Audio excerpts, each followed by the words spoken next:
este tema, y obviamente es una de las cosas más relevantes en protección radiológica. O sea, ¿cómo medir radiación si no tenemos detectores? ¿No? Es lo mínimo. ¿No?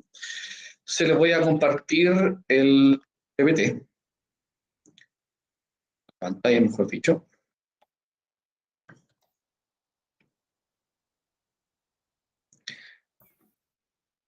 Se supone que debería verse bien ahí.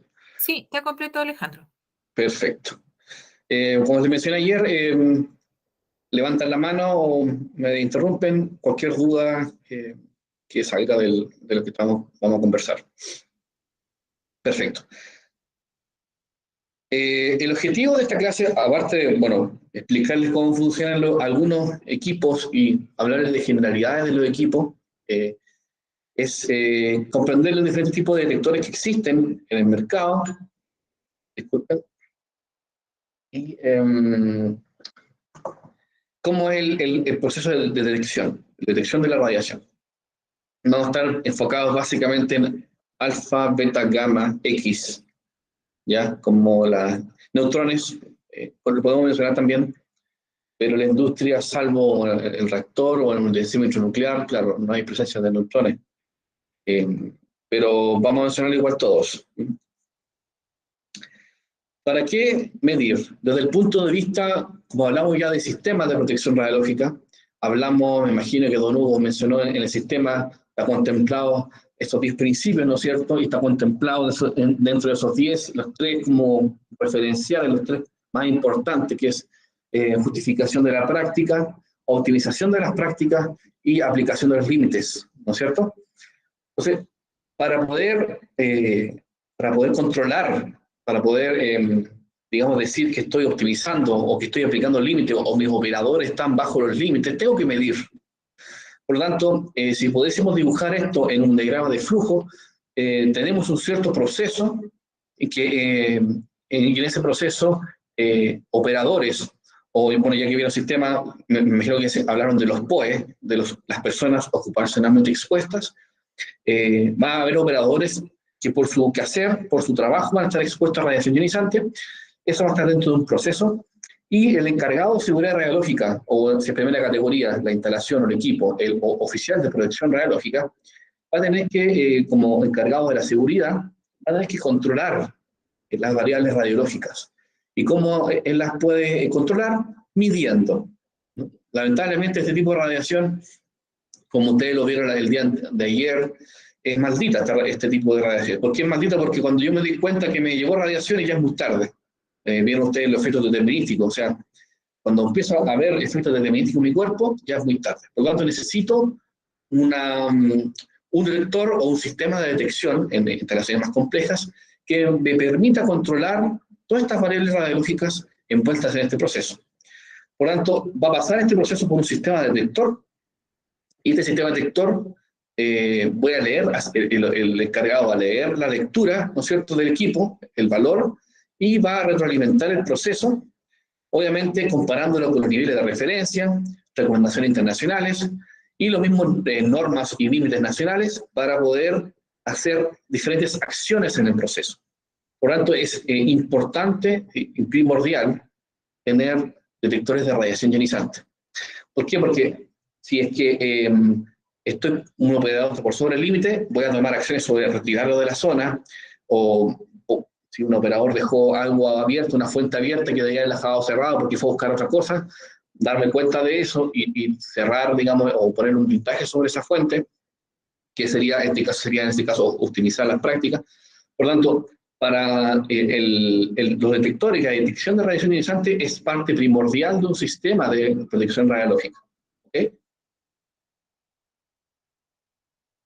Todas las radiaciones ionizantes que hemos estudiado, que hemos visto, como en el día de ayer, alfa, beta, las electromagnéticas que son los rayos X y los rayos gamma, los neutrones rápido y lento. Rápido y lento no se refiere a su velocidad, o sea, se refieren a su energía, ¿ya? Los detectores pueden ver la radiación mediante 2 procesos físicos. Uno es la ionización y por otro lado la excitación.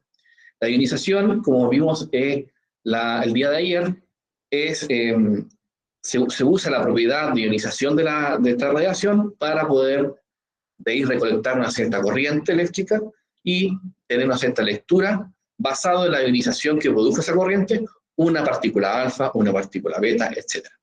Por otro lado, la excitación, que es un fenómeno donde un electrón absorbe radiación electromagnética y salta a un nivel de mayor energía dentro del átomo, este electrón va a dejar un espacio a un nivel inferior de energía que puede ser ocupado por otro electrón de mayor energía.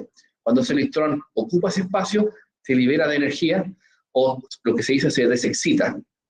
Y esa expulsión de una onda electromagnética también puede ser usada para poder detectar la radiación. ¿Ok?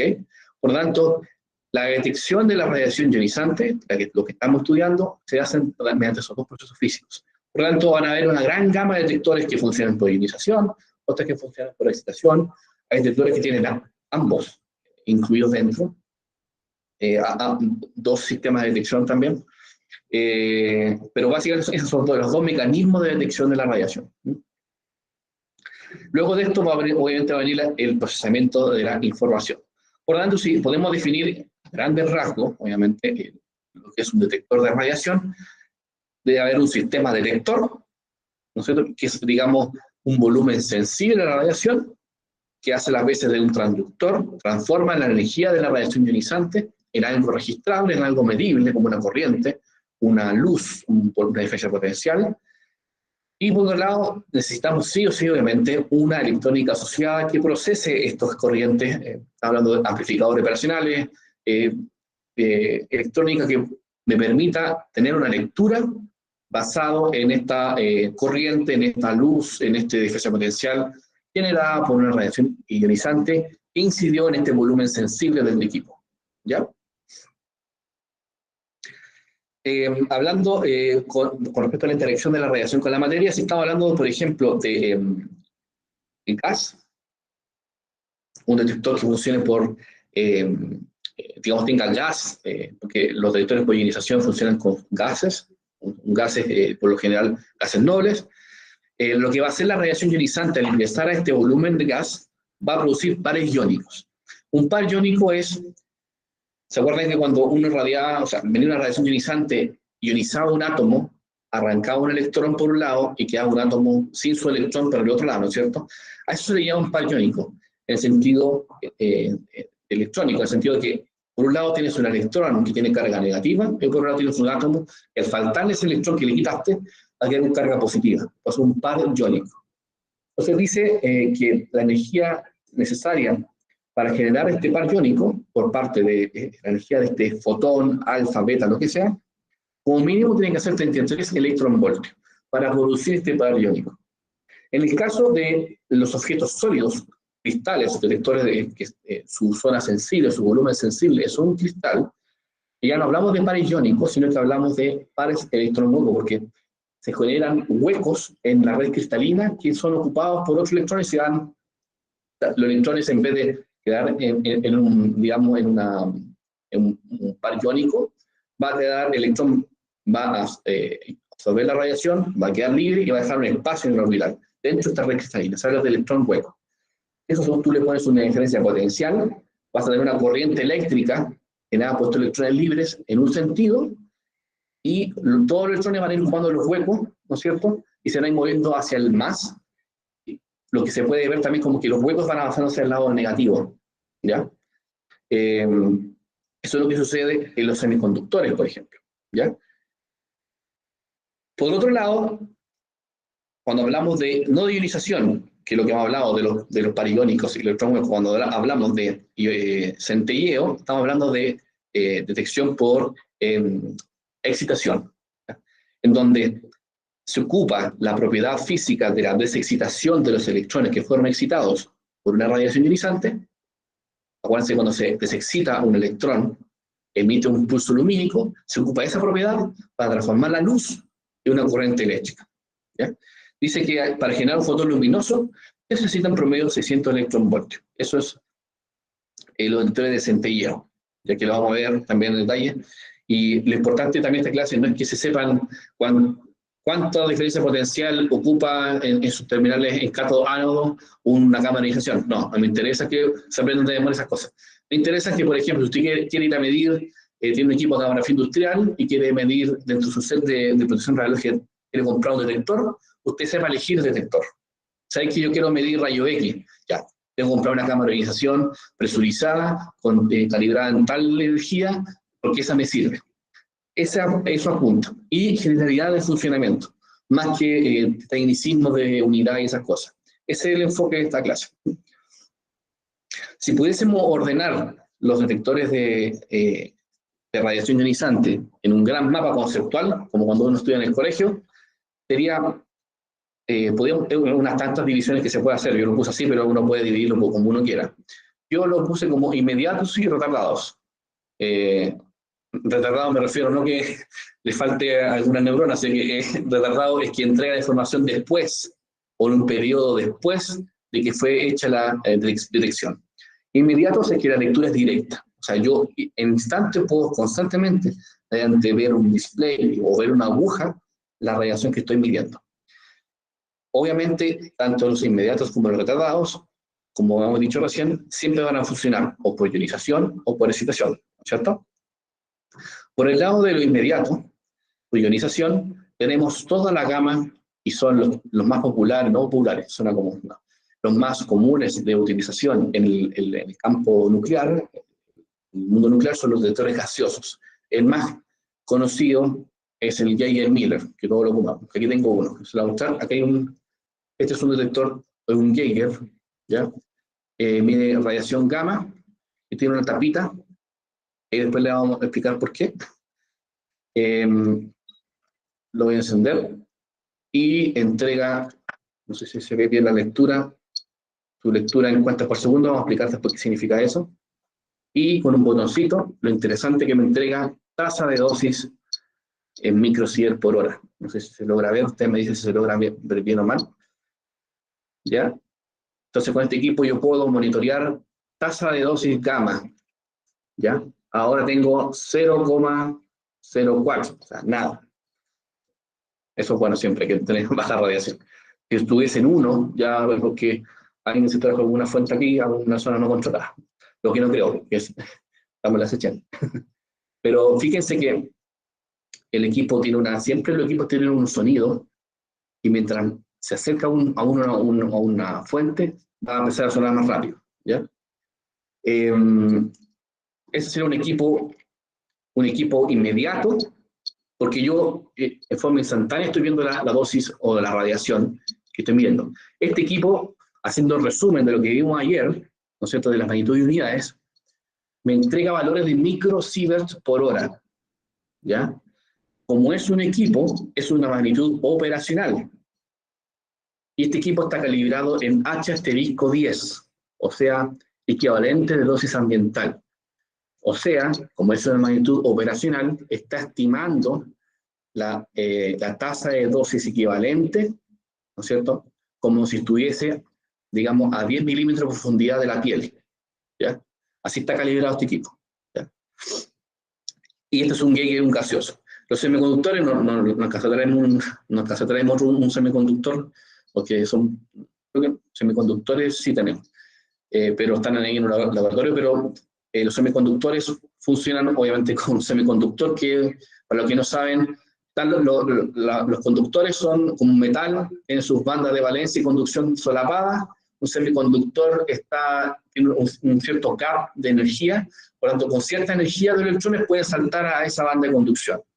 ¿Ya? Se ocupa esa propiedad de los semiconductores para poder detectar radiación ionizante.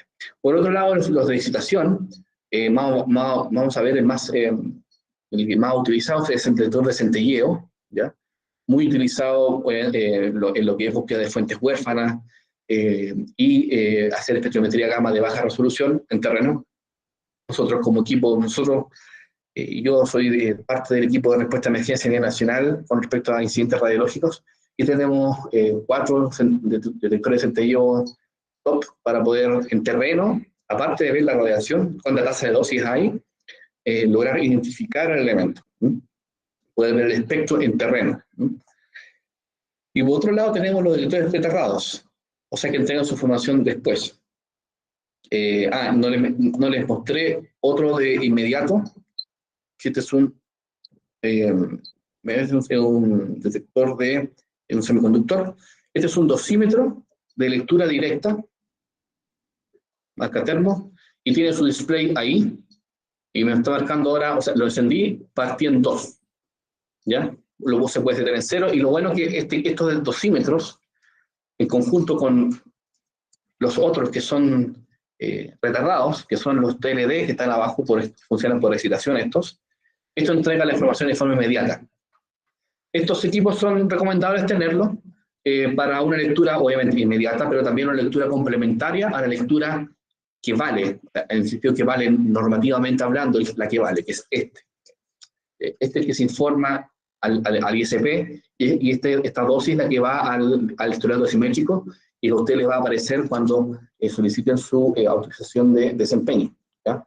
Este es lo que el ISP guarda, la dosis que se mide con este equipo. No con este. Este equipo es bueno para, como les digo, mantener una dosis secundaria. Es bueno, siempre es recomendable, y yo digo obligatoriamente, cuando uno va a actuar en una emergencia, siempre usar un dosímetro de lectura directa para tener las dosis en el momento y tener un registro de la dosis por evento o por incidente. Y este equipo, y no les comenté, vamos a hablar más adelante sobre esto, los certificados de calibración. Este equipo, como está calibrado, el laboratorio me pega unos números ahí que les vamos a explicar más adelante. ¿Okay? Me avisa si no se ve bien, pues, como estoy viendo el PPT, pero vamos a hablar sobre este número y qué significa. Entonces, retardados, vemos los antiguos dosímetros fílmicos, que básicamente era como un rollo de películas fotográficas del año 90, 2000, se utilizaba como dosímetro, iba acá en el tórax. Ahora también utilizamos en mayor medida los termoluminiscentes, que son estos. Se llaman termoluminiscentes y funcionan por excitación. ¿Por qué? Porque está constituido de un material tal de que cuando llega la radiación a este cristal, se excitan los electrones, pero en vez de desexcitarse, quedan atrapados en ciertas trampas electrónicas y quedan entrampados. Después de un periodo de evaluación, cuando se le entrega a la empresa para que los lea, la empresa toma esos dosímetros, los coloca en una máquina que los calienta, y al subir la temperatura, estos electrones comienzan a caer y empiezan a emitir luz, ¿ya? Y esa luz que emiten es asociada a una dosis en el periodo. Eso es grandes rasgos, como es la dosimetría TLD, ¿ya? Que ustedes la van a ver en detalle en la clase de dosimetría. Por lo tanto, ese sería el panorama general de la mayoría de los equipos de detección de radiación ionizante, ¿ya? Ustedes me van interrumpiendo si tienen alguna duda, ¿ya? Vamos a empezar entonces a hablar sobre los detectores que funcionan por ionización. Vamos a hablar de la cámara de ionización. De hecho, lo vamos a enfocar en cómo funcionan los gaseosos, que son los más utilizados, y sobre todo el Geiger-Müller, que también es el más barato, digamos, en términos económicos, si alguien quiere invertir, uno de los más baratos es el Geiger-Müller, porque la electrónica asociada también es barata. Estamos hablando de un equipo que puede costar 1.200.000, 1.100.000 por ahí, un Geiger, a menos ese precio ronda. Las cámaras de ionización están ahora más caras por el tema de la inflación, pero están, bueno, la última cotización que he visto por ahí, estaba viendo una FLIR, 4 millones y tanto, está súper caro. ¿Para qué decir los enfriadores? Entonces, vamos a enfocarlo en los gaseosos y semiconductores, una breve pincelada de los semiconductores. Vemos acá en la foto, vemos acá hay un blindaje, acá hay una sonda, un detector, y conectada a un osciloscopio, me parece. Un sistema donde me imagino que adentro van a poner una fuente y van a poder ver la radiación blindada para poder solamente ver la radiación, y porque para medir espectros se necesita un blindaje. Obviamente, si por ejemplo quiero medir fuentes, muestras ambientales, tienen muy poca radiación, por lo tanto el nivel de radiación de fondo lo tengo que minimizar al mínimo para que no me apantalle mi medición. Por eso pongo blindajes bien grandes para minimizar la radiación de fondo que ustedes la estudiaron ayer en Orígenes de las Radiaciones. Al medio vemos una cámara de ionización, y al lado derecho vemos un detector paleta. Más adelante hay más fotos. Este es como una bola, es un detector de neutrones que tiene un cierto gas, porque vamos a ver más adelante que los neutrones son un poquito más complicados de detectarlos. Necesitan un cierto gas especial para poder detectarlos, y acá me parece que este cuadrado naranjo es un centellador. ¿Cómo funcionan los detectores gaseosos a grandes rasgos? Es un cierto volumen, acá representado por un cilindro, donde el vivo o el polo positivo, el ánodo, es el alambre del medio, y la carcasa es el cátodo. Se conecta a ellos una diferencia potencial, hay un resistor, el gas que está dentro, herméticamente almacenado dentro, puede ser un gas como argón, xenón, criptón, un gas noble, y por lo tanto se va a generar un campo eléctrico y por ende una diferencia potencial entre el ánodo y el cátodo, ¿ya? Por lo tanto, cuando llegue radiación ionizante dentro del gas, va a producir pares iónicos y los electrones van a ser atraídos por la diferencia potencial hacia el ánodo, ¿no es cierto? Por lo tanto, vamos a ver una corriente eléctrica que va a hacer variar el resistor, y esa variación en el resistor va a ser asociada a una radiación ionizante, por lo tanto, a una detección o una cuenta. Eso es a grandes rasgos cómo funciona. Entonces, vamos a hablar de la camarización. Al lado superior derecho podemos ver, estamos en la tensión, estamos hablando de la tensión aplicada al cátodo y el ánodo, ¿ya? Y el eje Y estamos hablando de la amplitud del impulso, ¿ya? Vemos que la camarización sí podemos vislumbrar o diferenciar amplitudes de pulso en la camarización. Estamos hablando de tensiones bajas, por lo que recuerdo, 200, 300 volts. Bueno, ahí me puedo equivocar en un par de cientos, pero eso, en ese orden de tensión funciona la camarización. Lo que hicimos es tomar este cilindro, girarlo en forma horizontal, y abajo acá tomar la parte superior del cilindro y representarla abajo, donde digamos, el alambre del medio está representado acá abajo, y la carcasa o carga negativa está en la pared detectora, que va a tierra, ¿ya? Se forma un campo eléctrico en este sentido. Tenemos las pelotitas azules, son los átomos, y los de color, me pierdo, calipso, no sé qué, veo puros colores primarios, debe ser verde claro, algo así, son los electrones. Entonces vamos a ver los casos de cómo funciona esto. Si es que no tengo un campo eléctrico lo suficientemente potente como para poder producir una corriente tal, leíble o, digamos, registrable en el equipo, voy a tener una recombinación de esos electrones y no voy a medir nada. Los electrones que fueron ionizados se van a recombinar con el gas y no voy a tener una corriente eléctrica. Si es que la tensión aplicada es muy baja. Con la tensión correcta, una tensión como por ejemplo que las que ocupa la cámara de ionización, imagínense que entra, por ejemplo, una partícula beta. Va a producir una ionización, ¿no es cierto? Ya vimos, arrancó un electrón de ese átomo azul. Quedaron varios electrones libres, ¿ok? Esos electrones van a ser, digamos, atraídos hacia el alambre con carga positiva, y van a ser detectados, se forma una corriente. Estos electrones, como fueron generados directamente por la ionización, por la partícula beta, se llama ionización primaria. Dice, este dispositivo puede funcionar en modo pulso o modo corriente, una corriente continua o a pulsos, ¿ya? ¿Para qué sirven los detectores de ionización, las cámaras de ionización? Recurrentemente por sus propiedades, para medir, ¿cómo se llama? Rayos X, o pulso de rayo X. Usted, para hacer los controles de calidad, por ejemplo, de equipos de dentales de rayo X, equipos de tórax, CT, PET-CT, lo que sea, que ocupe rayos X, se ocupa camarización por sus propiedades físicas, su respuesta. El ISP tiene protocolos de evaluación de puesto de trabajo donde recomienda camarización con ciertas propiedades. Tiene que ser una camarización con un cierto volumen, digamos volumen, hablo del volumen, porque las camarizaciones no son como esta, no son tan pequeñas, son grandes. Esperen, ¿alguien me habló? Vamos a pasar. Tiene problemas. Perfecto.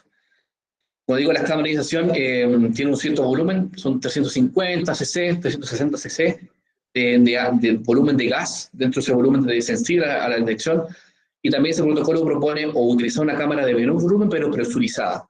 ¿Por qué presurizada? Porque al estar más juntas las moléculas, mejor mi eficiencia ya de detección. Porque viene el gamma, y va, en vez de ver moléculas más separadas, ve moléculas más juntas y su probabilidad de interacción y ionización es mayor. ¿Ok? La cámara de ionización igual sirve para medir radiación gamma, ¿ya? Pero en cambios bruscos de radiación, por el paso de un campo de alta radiación a baja radiación, es lento en mostrar el display, es lenta, ¿ya? Sirve para medir, digamos, pulsos, pero no para medir, de hecho, no sirve para buscar fuentes huérfanas, como lo sería un Geiger, que es más rápido. Aquí no sirve, ¿ya? Por lo tanto, la cámara de ionización se les recomiendo para que ustedes midan, o en el caso me parece que había una alumna que estaba trabajando en un rayo X dental. Bueno, sé que normativamente no es obligación hacerle control de calidad a los equipos dentales, pero hay normativa internacional, ahora sacó una última normativa que recomienda control de calidad, y entre los controles del equipo también este documento propone una radiometría, no sé si es semestral, el control es semestral, o sea, vale decir, disparar el equipo en ciertas posiciones, disparar el equipo rayo X y medir el entorno de la habitación, en los lugares donde hay público, ¿ya? Eso se hace con una cámara de ionización, ¿ya?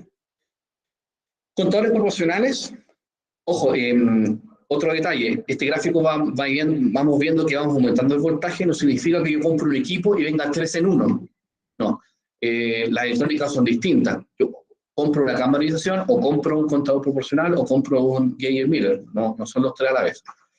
Los contadores proporcionales se llaman proporcionales porque la corriente obtenida como lectura es proporcional a la radiación incidente o detectada. Que a bajas tensiones, obviamente entre el ánodo y el cátodo, aún podemos diferenciar ciertas amplitudes de los impulsos, que sí podíamos ver en lo que es la cámara de ionización. Acá, ¿qué sucede? Sucede algo distinto. Los electrones que fueron ionizados en forma primaria, o electrones que directamente fueron arrancados de sus átomos por parte de la radiación incidente ionizante, estos electrones tienen tal energía que pueden arrancar electrones también de otros átomos. Van arrancando electrones de otros átomos y se produce una avalancha de electrones. Es una corriente amplificada, ¿ya? Una corriente proporcional a la radiación incidente. Por eso se llaman contadores proporcionales. Estos electrones que fueron ionizados no por la radiación beta, en este caso, en este ejemplo, sino que fueron ionizados por otros electrones, se llaman una ionización secundaria, ¿ya? Que produce un efecto de avalancha. Es una multiplicación gaseosa, ¿ya? Contadores proporcionales también son utilizados para medir rayos X, para medir rayos gamma más que nada, para medir en forma de paleta. ¿Recuerdan que ayer hablé de la paleta o del ventana terminal? Ahí está la ventana para medir alfa y beta. También son utilizados, hay equipos proporcionales para medir, tienen ventana para medir alfa y beta, ¿ya?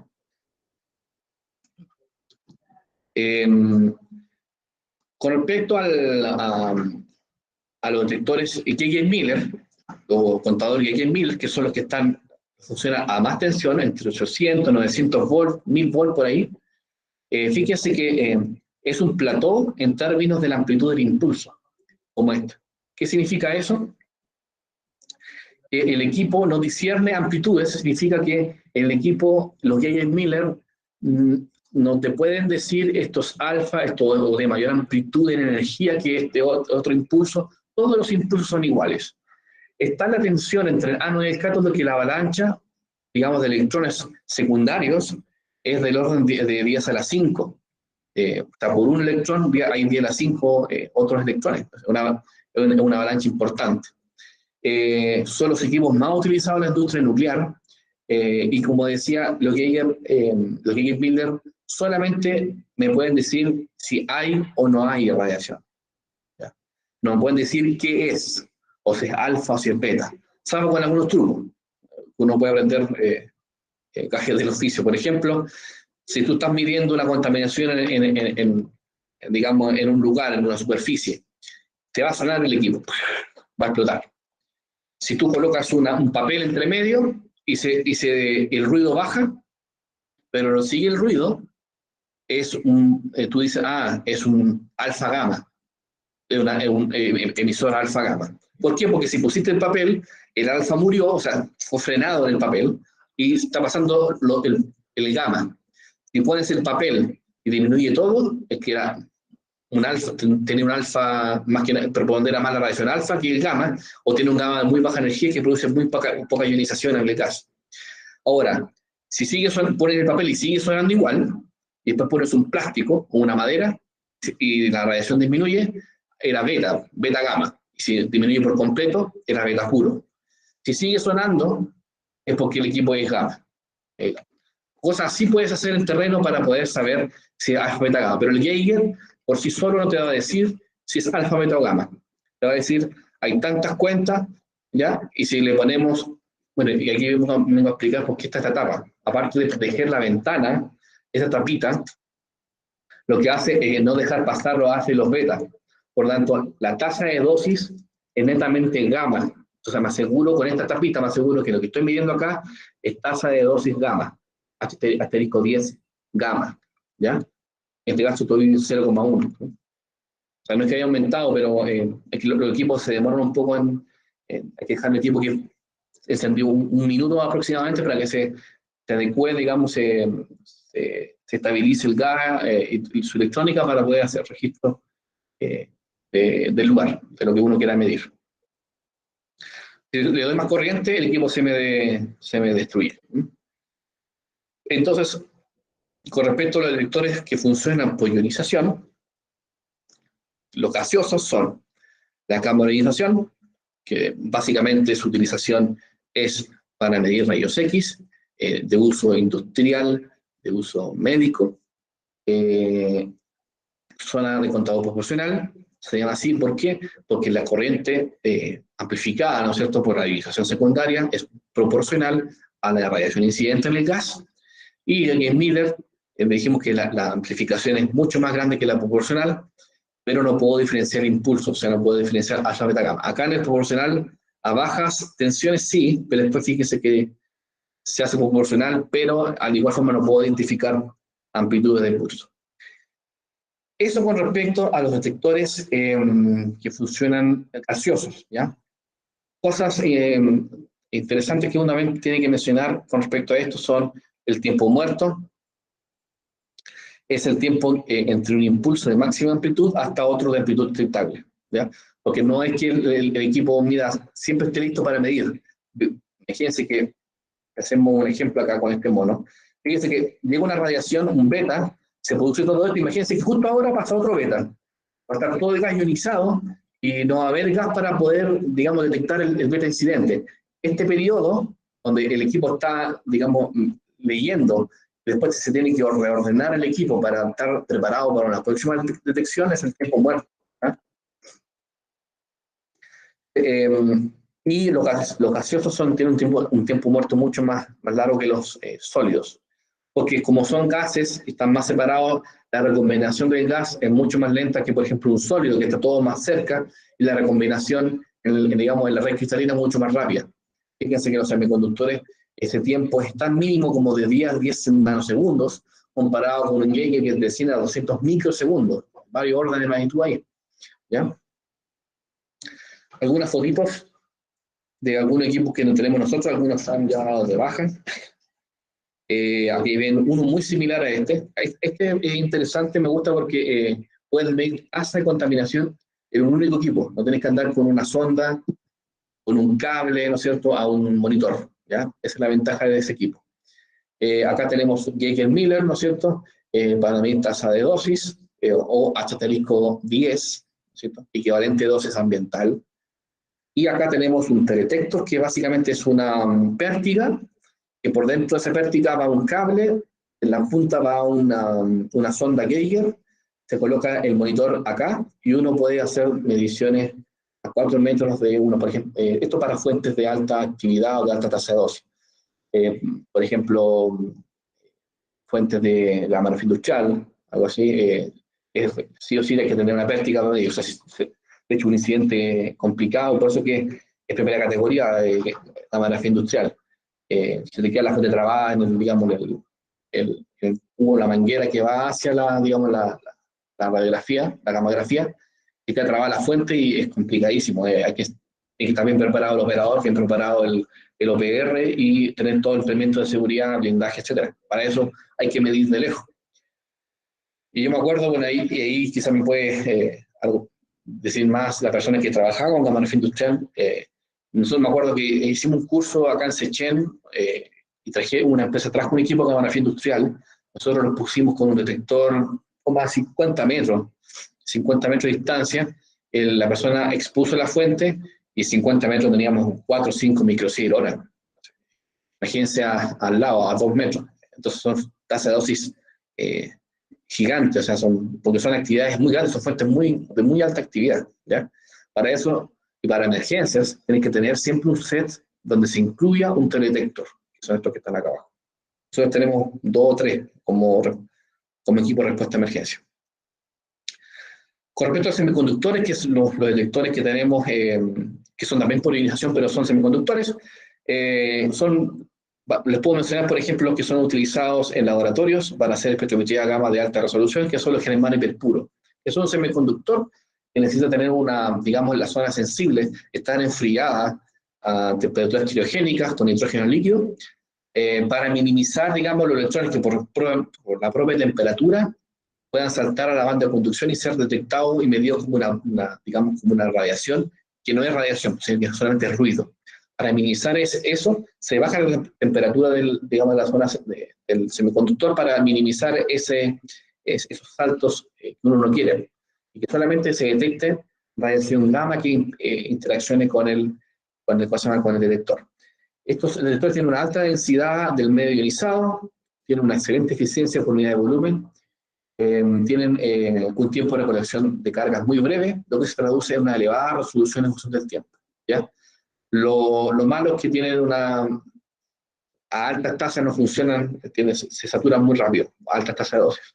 Si tú quieres medir una fuente de gamografía industrial, no lleves ni un centellador ni un semiconductor, se te va a saturar, ¿ya? Hay que llevar siempre, para medir tasas de dosis altas, gamma, un Geiger o un Geiger de alta tasa. Los Geiger pueden llegar a medirte un siever hora como límite en tasa. O sea, para industrial, gamografía industrial, perfecto, o de decímetros nucleares, que bueno, tienen fuentes más pequeñas, pero también Geiger, bastizora, con Geiger haces todo, digamos, la protección radiológica con un Geiger Miller. Los inconvenientes de los semiconductores, alta conductividad en comparación con detectores gaseosos, lo que se traduce en un ruido que tiende a enmascarar la evaluación de partículas ionizantes de muy baja energía. ¿Ya? Es uno de los otros inconvenientes que tienen que siempre estar llenando el equipo con nitrógeno líquido, aunque ahora salieron nuevas tecnologías en donde se puede enfriar electrónicamente el semiconductor. Hay equipos que, por ejemplo, tú cargas, funcionan con DWAR. Un DWAR es como no una fuente, es como un DWAR es un contenedor donde tiene un dedo frío, ¿no es cierto?, que va hacia el detector y el dedo frío transmite, digamos, por conducción la baja temperatura hacia el detector. Ahí tiene un sistema, no me acuerdo bien cómo funcionaba, pero enfriaba, digamos, uno lo cargaba el nitrógeno y duraba un año. O sea, no se condensaba, no se perdía el nitrógeno. Increíble. Pero es así uno se ahorra muchas lucas, porque con los que tenemos, ahora en Sechen tenemos varios germanos hiperpuros, pero tienen que estar constantemente comprándose recargas de nitrógeno líquido. Eso con respecto a los detectores inmediatos que funcionan por ionización. Vamos a pasar a los detectores que funcionan por excitación, en especial los centelladores. Y habíamos hablado que la excitación es el proceso de, ojo que dice apunte, está referenciado a un apunte que antes entregábamos, no pesquen eso. Los de centelleo son detectores que funcionan no porque un electrón fue arrancado, o una red cristalina, o en un par iónico, y fue, digamos, fue una corriente y fue medido. Acá lo que se produce luz, destellos, centelleos, pues el nombre. Entonces, para eso vamos a tener que tener un cierto volumen que al recibir radiación ionizante, este volumen emita luz. Por lo tanto, y esos son por lo general más utilizados un yoduro de sodio, son cristales que se excitan, los electrones se excitan y después se desexcitan, emitiendo luz que es transformada en un impulso eléctrico.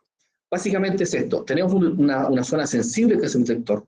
Hay orgánicos e inorgánicos, un yoduro de sodio es inorgánico, por ejemplo, el más utilizado, por lo menos lo que nosotros utilizamos, pero hay centelladores líquidos también, que no vamos a mencionar, que básicamente ponen una muestra líquida en un cóctel, digamos, de elementos que reaccionan con esta fuente líquida, ¿no es cierto?, que son, y emiten luz y radiación, y se puede detectar, digamos, hacer espectrometría beta, por ejemplo, con líquidos que tienen esas propiedades de centellar. En este caso, un detector, digamos, portátil, por ejemplo, consiste en un detector, una zona sensible, un cristal sensible, que al recibir radiación ionizante va a emitir luz.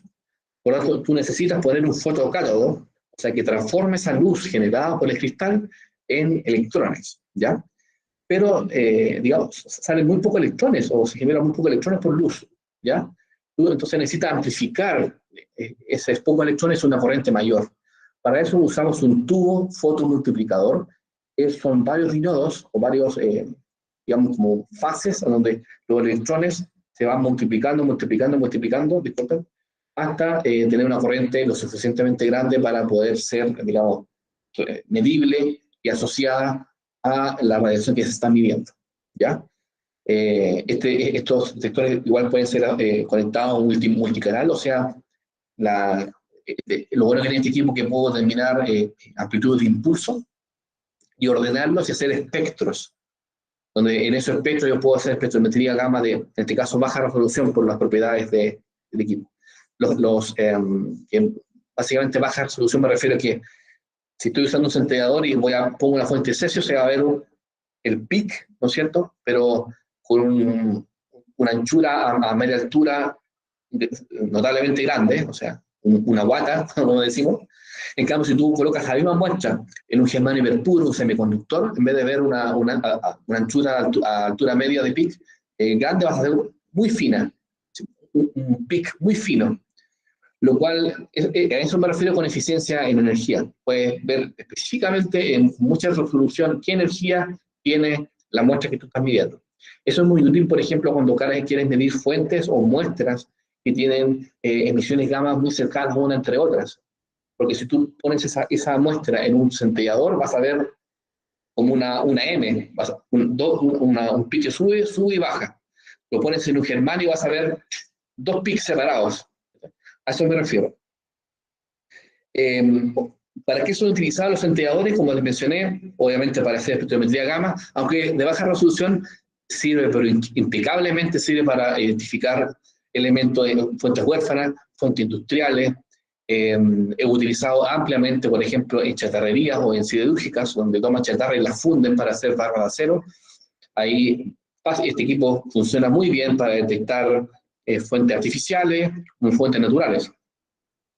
Realmente algunas chatarras que vienen de minería vienen con muchas tierras raras y muchos elementos naturales, torio, vienen con radio, cosas, son elementos parte de la cadena natural de desintegración del uranio, ¿ya? ¿Y qué más son utilizados? En medicina nuclear no son tan utilizados porque se sabe que se utiliza magnesio, yodo, flúor, o sea, más de esos tres no vas a ver. Por lo tanto, no es tan necesario un centellador para identificar, ¿ya?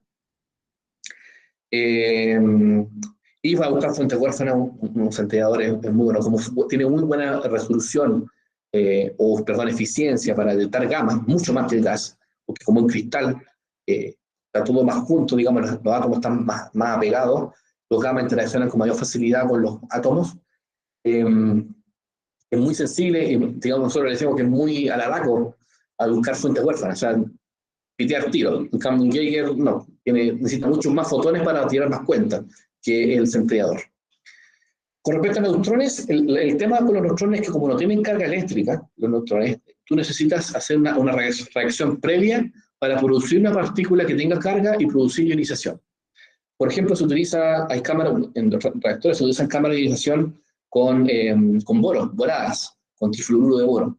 Lo que hace el boro es que el boro va a interaccionar con el neutrón, va a producir litio 7 más partículas alfa, que sí tienen carga eléctrica, y esas van a ser las que van a ionizar el gas, y se va entonces a tener una corriente eléctrica detectada a base de alfa generada por un neutrón. Ahí se puede hacer la relación entre digamos, lo registrado y el neutrón incidente. Ese grandes rasgo hay de helio 3 y varios tipos de detectores de neutrones, ¿no?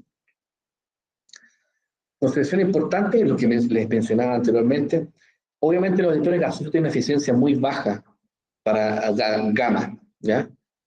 Por lo mismo, como son gases, tienen su probabilidad digamos, de interacción con los gamma es mucho más baja que un detector sólido, como son los centelladores, que una red cristalina o semiconductores, ¿ya? Lo otro es sustracción de radiación del background.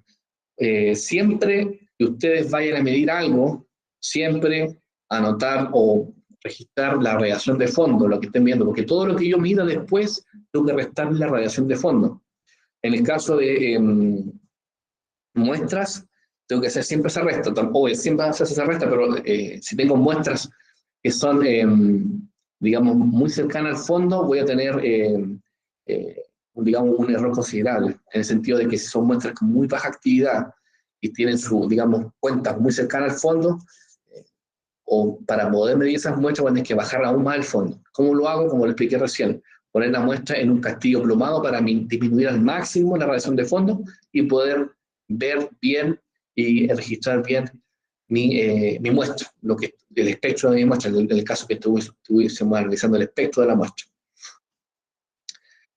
Un error que cometen, no sé si la gran mayoría de alumnos o personas que utilizan detectores, es que creen que, porque acá lo cambié a cuentas por segundo, tengo 0,9 SPS y se va moviendo. Ojo, el fondo siempre va fluctuando, 1, 0,8, siempre es un promedio, siempre es una distribución normal, ¿ya? 1, ¿no es cierto? 1,1, 1,6, ¿no? Va cambiando, porque la radiación de fondo es así, oscila en un valor, ¿ya? La gente cree que un CPS es un becquerel, y eso es incorrecto, ¿ya? No es así. Si tú estás midiendo 5 cuentas por segundo, no es que estés midiendo una fuente con 5 becquerel. De ahí viene lo que es la eficiencia, ¿ya? Los detectores no miden todo, o sea, todo lo que emerge de la fuente, no todo es medido, hay partes que no mide el detector, ¿ya? Podemos mencionar entonces, por ejemplo, la eficiencia intrínseca, que es una de las tantas eficiencias que existe. Está la eficiencia absoluta, la intrínseca y la geométrica. Pero la intrínseca dice que es la razón entre el número de partículas detectadas, o sea, las que yo cuento, en el caso 0,3, 0,4, ¿no es cierto?, dividido el número de partículas que llegan al detector. Por tanto, ¿qué significa eso? Que puede que ahora, en vez de 0,9, pueden estar llegando 20 gamas, pero yo estoy viendo 0,8, estoy viendo una cuenta. Entonces, esa razón es, digamos, la eficiencia intrínseca del equipo, es asociada a propiedades del detector, su electrónica, el gas que tiene, su calibración, el estado de los cables internos, etc. Son propiedades del equipo en lo que definen la eficiencia intrínseca, por eso es intrínseca del equipo. En cambio, la absoluta depende de la eficiencia geométrica depende del ángulo sólido, vale decir, la geometría del volumen sensible a la radiación.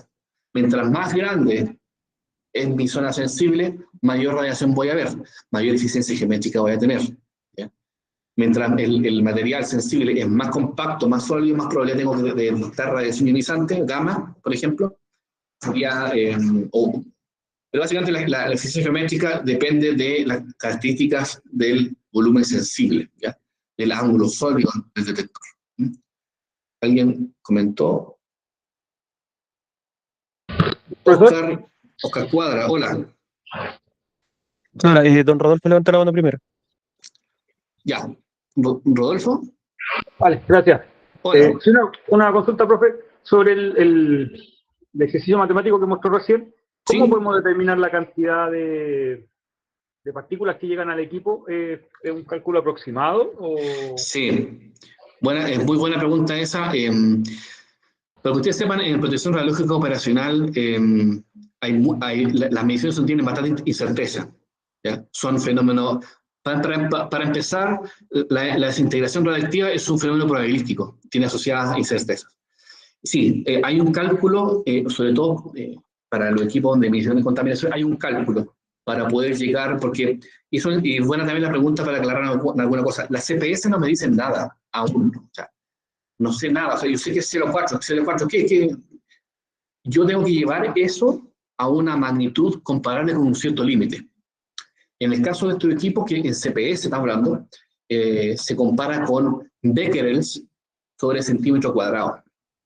¿Ya? ¿Cuánta actividad en un centímetro cuadrado hay? Y ahí hay límites, ¿no es cierto? Para público, zona controlada, una celda, por ejemplo, de producción de radioisótopos, hay límites. Y el cálculo, hay dos formas de hacerlo.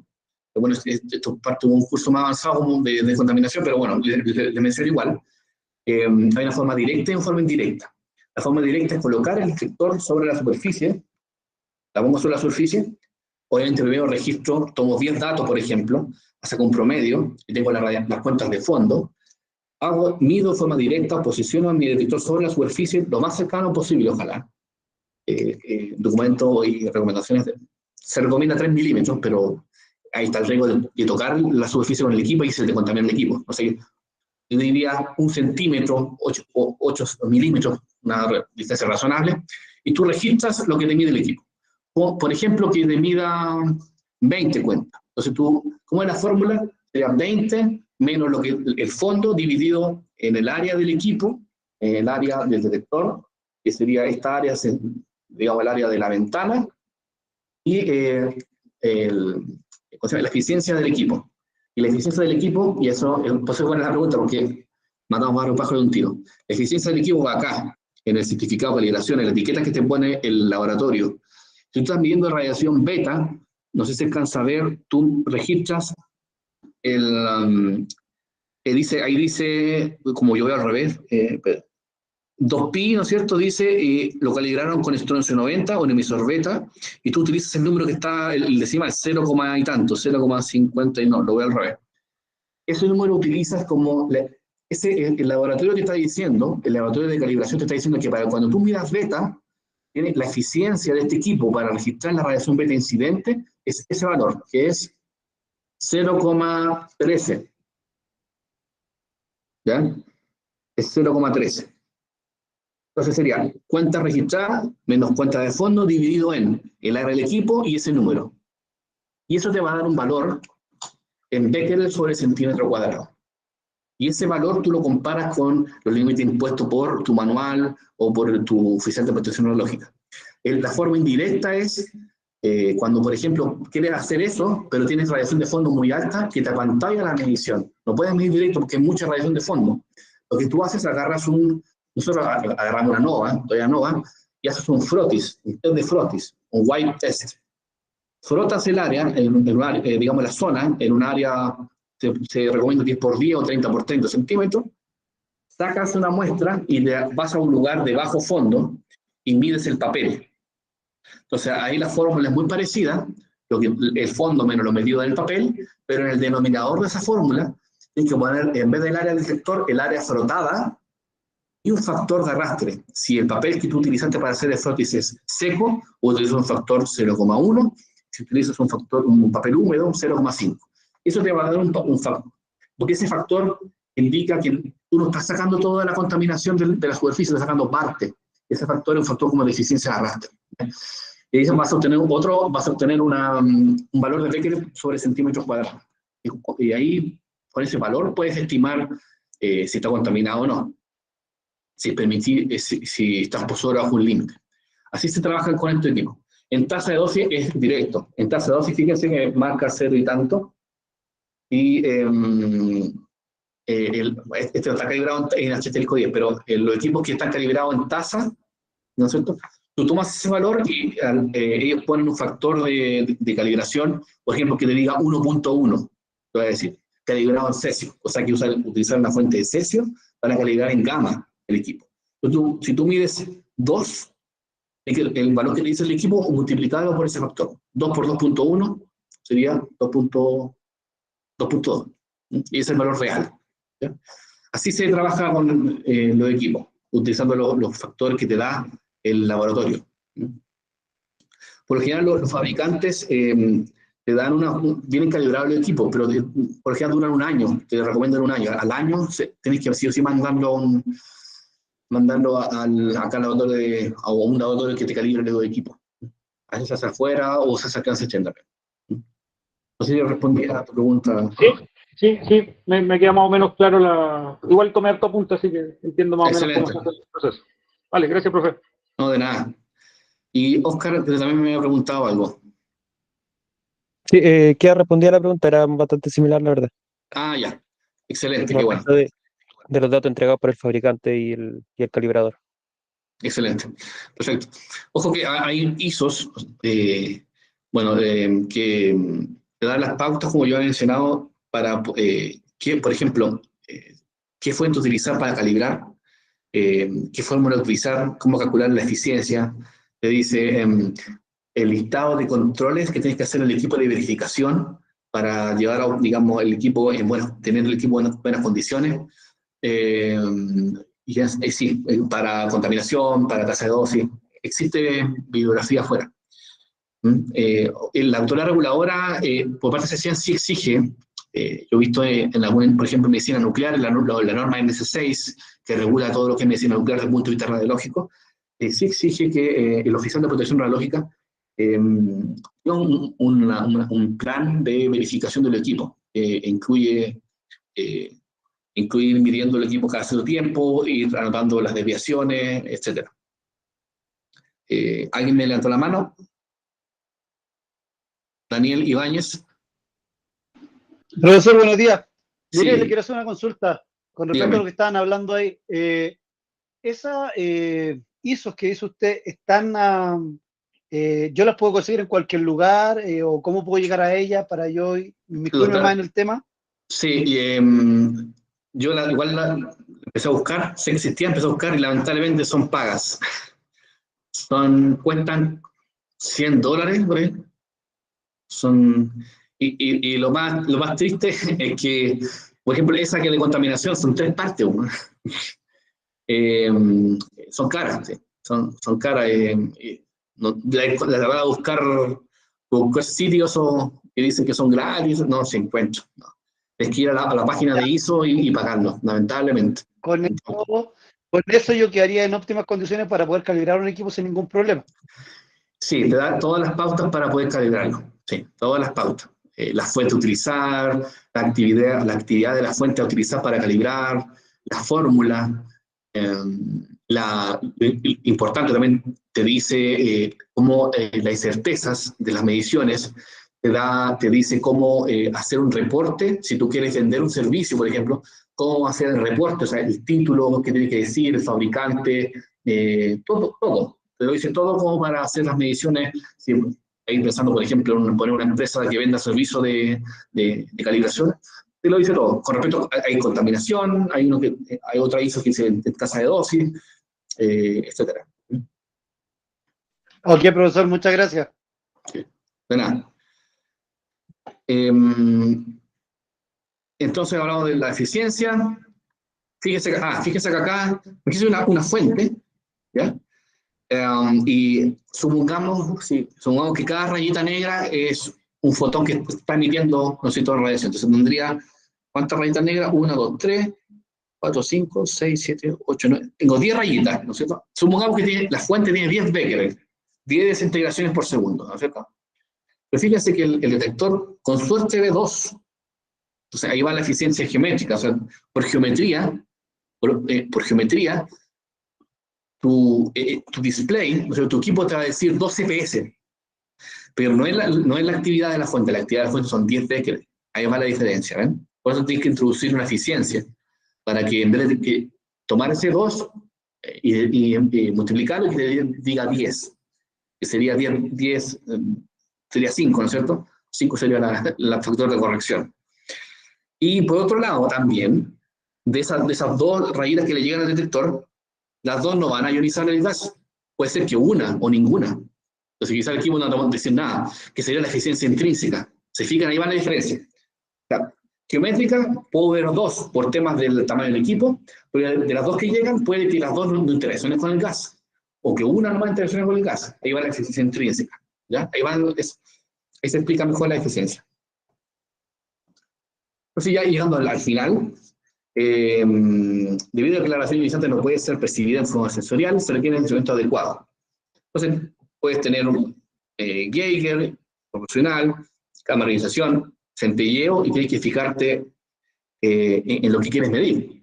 La sensibilidad del equipo, la respuesta en el tiempo, si es volumen y peso, importante volumen y peso para los que trabajan en terreno, no hay un equipo muy pesado, dependencia de la energía, discriminación del tipo de energía, si quieres ir al terreno o trabajar en una charrería y querés identificar si es torio o radio, no va a llevar un Geiger, el Geiger no te va a diferenciar, tienes que llevar un centellador. Hay que poner más lucas, sí. Resistencia al uso, que sean económicos, o portátil o no portátil. Hay equipos que tú los miras feo y se hacen a perder. Esto no, estos son, fíjense que está todo sucio. Ha pasado varias batallas de este equipo. Súper, digamos, resistente. ¿Ya? De hecho, los Ludlum son hechos como para pegarle. no se mueren nunca. Todas esas características tienen que tener el equipo. Por eso es importante el uso. Si vas a trabajar en clínica, no es tan importante que sea resistente a los golpes, ¿no? Sino que te mida te mida, digamos, la dosis y esté calibrado con los KB que funciona el equipo. O sea, si tienes un equipo rayo X de tórax y disparan a 150 KB, tiene que estar el equipo calibrado a 150 KB, ¿no? O a un rango parecido, para que te dé una dosis, digamos, parecida, o una dosis que se corresponda, digamos, al nivel de disparo. ¿Ya? Varias fotos. Aquí tenemos cámaras de ionización. Aquí un equipo parecido con ventana terminal para medir alfabeta, se llama tipo torta o pancake, porque ahí vamos adelante porque le decimos pancake. Otro dosímetro de lectura directa, la competencia que tengo acá. Un Geiger, que se ha utilizado a menudo.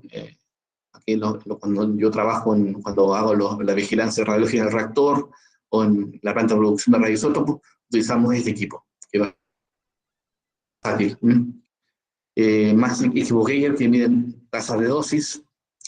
Este es un centellador, bueno, es bien antiguo, los más viejitos, ya los jubilados utilizaban este equipo, que es básicamente para buscar fuentes huérfanas, etc. Acá tenemos un equipo, un Geiger. Tenemos un par de estos equipos nosotros, aún lo utilizamos y son para uso de emergencia, pueden ser conectados a teletexto, también por eso son bastante útiles. Para fuentes, una vez hicieron un portonazo y lo utilizamos, hicieron un portonazo a una camioneta que en el pick-up tenía un equipo de grafía industrial, los flights agarraron en la camioneta, no se fijaron que atrás venía un equipo. Los tipos se notificó a Carabineros, se notificó a nosotros entrenamos a los OS9 de Carabineros, le pasamos detectores portátiles. Estas personas al final encontraron partes del equipo de grafía industrial. El miedo que teníamos nosotros es que los flights hubiesen abierto, digamos, sacado la fuente. ¿Ya? Menos mal que el equipo apareció en sintoriazo, digamos, la maldita, el portafuente apareció. Y cuando nos dijeron que lo habían encontrado, partimos con el teledetector, pensando en el peor de los casos que estaba la fuente expuesta. Menos mal que la fuente estaba dentro. La que yo participaba ha sido la emergencia, digamos, de primera categoría que he ido. Las demás son de segunda categoría. Porque siempre en la noticia sale ese video donde se pierde un densímetro nuclear, etc. Esos son segunda categoría. Un equipo con ventana terminal. Este es, a diferencia que es gaseoso, este es un centellador. Pero para medir alfa, beta, gamma, un detector de neutrones. En esa esfera dentro está hay un gas con boro, y en el medio de la esfera digamos, está el vivo, el más, digamos, y ahí va la corriente eléctrica generada por los neutrones. Y aquí está, porque le decimos pancake, o sea, este equipo está acá. Si yo, bueno, ese equipo me parece que un colega se lo echó y se utilizó para docencia. O sea, un buen uso de un Condoro. Abrieron el equipo y le sacaron fotos. Lo que está acá, o sea, eso es lo que está acá adentro. ¿Se acuerdan del cilindro que cuando explicábamos la ionización, digamos, el gas y todo eso? Digamos, este alambre que está al medio, como galleta, es el más, el ánodo, y el cátodo, digamos, la carcasa es esta. Y eso va tapado. Entonces, y entre medio está el gas. Entonces, toda la ionización ocurrida dentro de este volumen hermético va a este, digamos, estos alambres, hasta el ánodo. Y eso va conectado a digamos, a este sistema electrónico y se va al detector.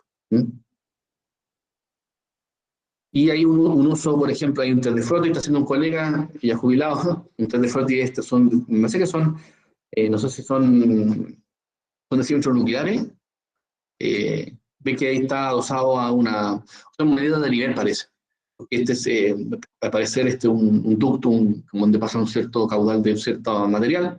Entonces se pone un detector a un lado y aquí la fuente. Entonces, si el líquido está por sobre, se atenúa la radiación y está por debajo, no se atenúa la radiación. Un densímetro. Es un densímetro nuclear, sí. Tiene una fuente de cesio, 137 dentro. Eso es, estimados. Exacto.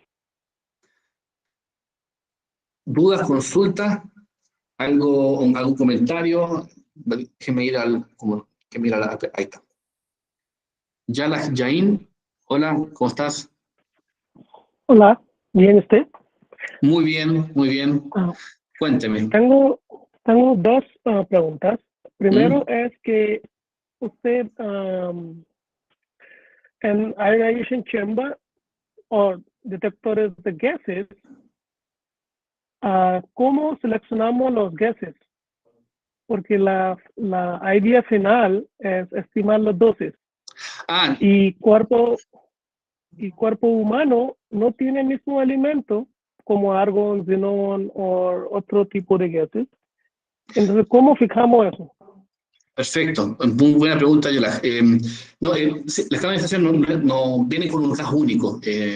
Efectivamente, en la PPT, en la presentación, se propone, hay canalización con argón, xenón, pero es siempre un único gas.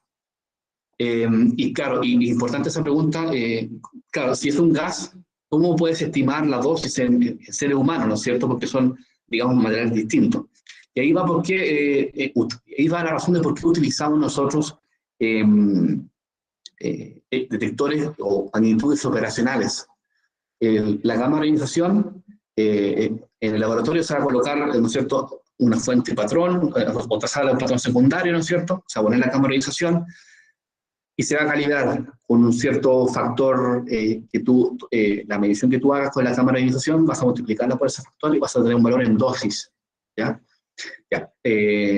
Los fantomas utilizados para estas calibraciones son agua, son bidones de agua o esferas Icarus de agua, en donde ahí se emula, digamos, el cuerpo humano. Por lo tanto, el valor de factor de calibración es obtenido en una configuración en el laboratorio donde incluye un fantoma de agua, que hace las veces de esta atenuación, digamos, o simulación del cuerpo humano. Por eso es que ese valor que mide la cámara de ionización, tú la puedes estimar a una magnitud de protección radiológica. De hecho, las cámaras de ionización utilizadas, las que son como lápices, que son utilizadas para los controles de calidad, por ejemplo, de diferentes escáneres y tórax, utilizan fantomas no de agua, sino que también de otros materiales que tienen setas parecidos al tejido. De hecho, por ejemplo, me acuerdo de un control de calidad para PET-CT, bueno, el escáner es un cilindro claro, que tiene orificios en en las tres esquinas, con ángulo de 120 grados, en tres esquinas del cilindro, ¿no es cierto? Y al medio también tiene un espacio donde se va colocando la cámara de ionización en forma de lápiz en ciertos puntos y se va, digamos, disparando y obteniendo, digamos, las lecturas, y así se va haciendo los controles y las calibraciones. O sea, siempre se utilizan materiales que emulen, digamos, el cuerpo humano, ¿ya? Eso. Daniel Ibáñez. Profesor, mire, si usted dice que emula el cuerpo humano, yo también podría pensar, como está calibrando el equipo, que esto puede tener algún tipo de porcentaje de error, tanto en un más y un menos, ¿cierto? Sí. Lamentablemente no me traje un certificado de calibración, pero el certificado de calibración viene una certeza, 10 o 20%, me parece.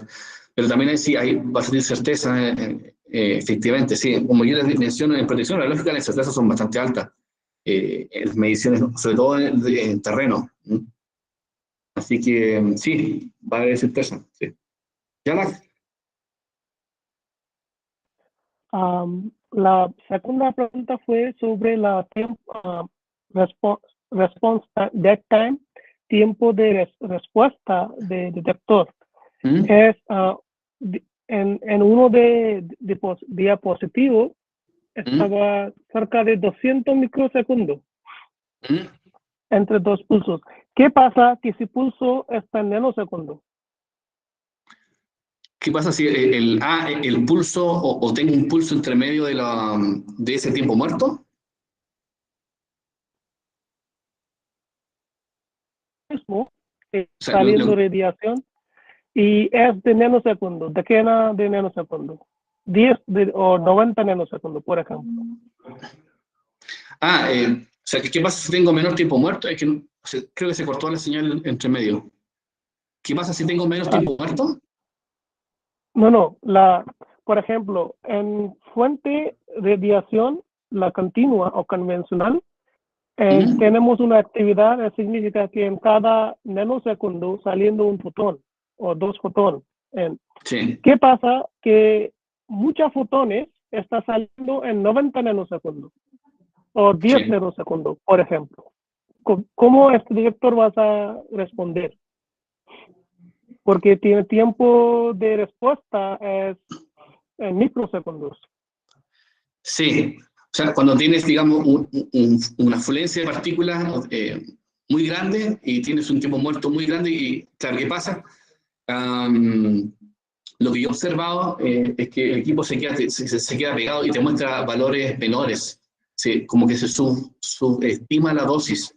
Lo que una vez me pasó que estaba en un laboratorio haciendo una práctica con unos físicos médicos y claro, pusimos un equipo muy cerca de una fuente y creo que estaba haciendo una práctica de atenuación por distancia y lo colocamos muy cerca y el equipo empezó a marcar, digamos, las fuentes que medía eran menores de las que debería ser, ¿ya? Y ahí me dijo el físico médico me dijo, no, al parecer el equipo está saturado, el tiempo muerto no es suficiente como para poder medir digamos, la radiación incidente en el equipo. Entonces marcaba menos, claro, porque llegó al 100% el dead time, ¿no es cierto? No estás viendo mucha radiación, no la estás viendo, entonces ves menos. Eso es lo que yo observé. Si quieres puedo buscar más información sobre qué pasa si es que tienes un equipo con tiempo muerto muy grande y quieres medir una actividad, una fuente de alta actividad, ¿ya? Si quieres lo puedo ver y lo vemos durante la semana. No sé si eso era tu pregunta, eso es lo que entendí de tu pregunta. Ya. En todo caso, Yalak, voy a ver ahí, voy a preguntar a algunos colegas de metrología para especificar más eso, que es importante porque el parámetro de tiempo muerto es relevante para en la compra de un equipo, si vas a trabajar con fuentes de alta actividad o de baja actividad. Voy a preguntarle a un par de amigos que tengo ahí en el laboratorio para que me expliquen de mejor forma esa pregunta tuya. ¿Qué pasaría con un equipo que tiene un tiempo muerto muy grande y quiere medir fuentes de alta actividad? ¿Qué pasa con las lecturas? ¿Ya? Oscar, sí, ¿se escucha bien? Sí, perfecto. Ya. Respecto de las calibraciones, Sí. cuando los equipos, me imagino que cada fabricante tiene su forma de construcción de los aparatos, digamos, y al momento de calibrar, en este caso, por ejemplo, la Sechen tiene, me imagino, marcas específicas que puede calibrar por comprensión electrónica o por la disposición de cómo están hechos los equipos interiormente. ¿Qué se hace en caso de que un equipo no pueda ser calibrado por motivos de factibilidad, digamos? O sea, Sí, gracias por la pregunta. Mira, lo que yo he observado es que el MRI recibe todo tipo de marcas, no hace distinción de marcas. Sí, lo que estaría limitado en el MRI hasta el momento es, por ejemplo, a ver, ¿qué magnitud? Por ejemplo, está bien. Fíjense que este es un dosímetro de lectura directa. ¿Ya? Fíjense que este equipo, no sé si ahí se ve el número, está calibrado a... voy a explicar. El primer número es el número que está ahí. Es el 7375, el código de la calibración. También su certificado de calibración va a estar en la parte superior derecha. Y el número que viene al lado es el año donde fue calibrado, 2022. Por lo tanto, este equipo va a vencer su calibración el 2024. O sea, el 2024 van a tener que mandarlo a calibrar. Puede ser Thermo el equipo, puede ser Ludlum, Berthold, la marca que tú quieras. No va a haber problema si es que tú quieres calibrarlo, por ejemplo, en la magnitud HP10. Como es dosímetro, ese se calibra en HP10. ¿Ya? Este es asterisco 10. No hay limitancia en el fabricante. Sí hay limitancia en qué parámetro, en qué magnitud radiológica quieres calibrarlo. Fíjate que este equipo, bueno, es muy bueno, porque aparte de decirte, digamos, la dosis en gamma acumulada, fíjese que tiene una ventanita acá. Es una ventana que es como de cobre.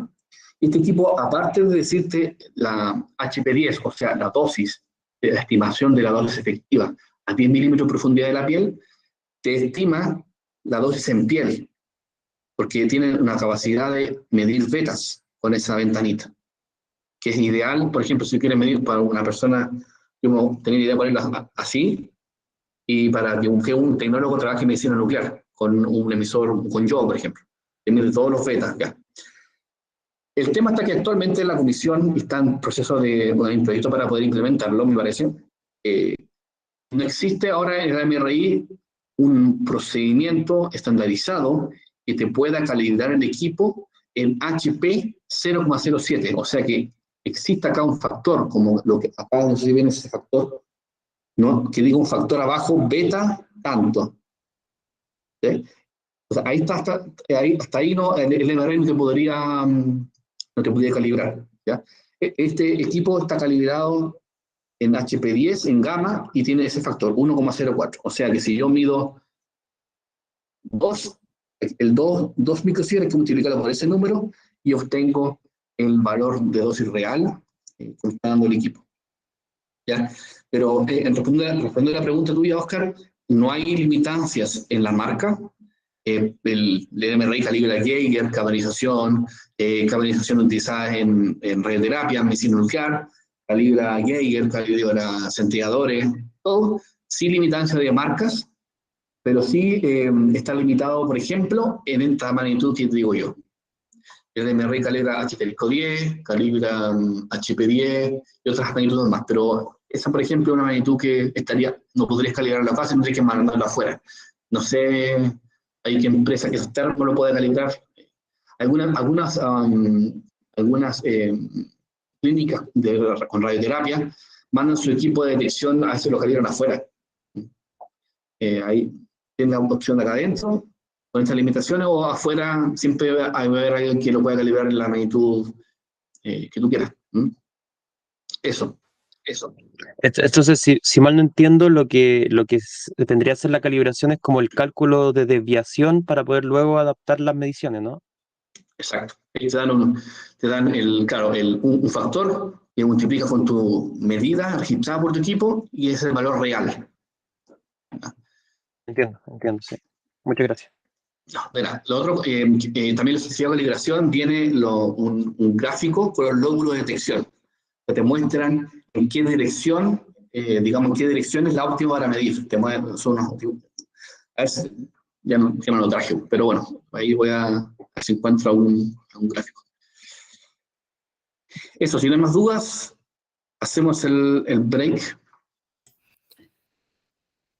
Sí, deberíamos estar